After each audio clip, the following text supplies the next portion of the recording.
Dahil may napansin tayo sa ating alaga at magtitimpla tayo ng ambroxetil. Ayan o. At nilagyan ko na yan mga idol. At ayun o, parang may something. Ayun, pula. At kita nyo, ayan o. At para maiwasan natin, kasi nandyan siya sa taas, agapan na agad natin ng ambroxetil. At nandun yung ambroxetil. At para maiwasan natin dahil wala tong vaccine, at panatilihin ko lang tong malusog yung aking sisiw at nilagyan ko na ng konting buhangin at yung tabi niya, at hindi ko nalagyan ng mga idol yung tabi. Ayan o. At nilagyan ko ang buhangin at ayan o. At ang cute-cute niya kasi mga idol. Kasi may kompleto na siyang balaybo. Ayan o. At nag-iisa lang yan. Ayan. Diba?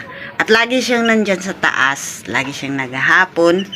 At hindi ko inalisan to ng ilaw kasi baka maano siya ng daga. At ayan ay binigyan ko ulit siya ng patoka. Tapos yung ambroxetil. Gawin lang natin to kasi hindi pa naman malala yung kanyang may something. At gawin ko dito ay 7 days na pagbigay ng ambroxetil. Nang gamit natin na ambroxetil max. At ayan. Bibong-bibo. At sayang naman at nag-iisa siya. At bugtong pa naman. At ayan mga idol.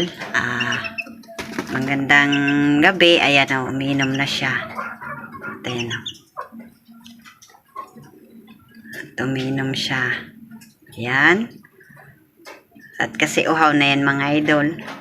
Yang nag-isa kong sisiw. At ayan ay si Bangkas yan mga idol.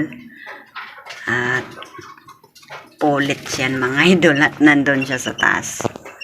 At hindi yan bibistag. At sabi ni Kalbo ay pulits daw yan. Ayan. At hindi pa kasi tayo marunong magtingin kung pulits. Pero siya, magaling siyang magkilatis ng sisiw. At ano.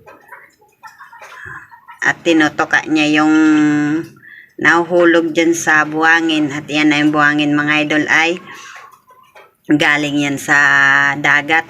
At maganda yan. At yan ay nagtatanggal ng bakterya. At bukas ay bigyan ulit na linisan natin yan. At ano.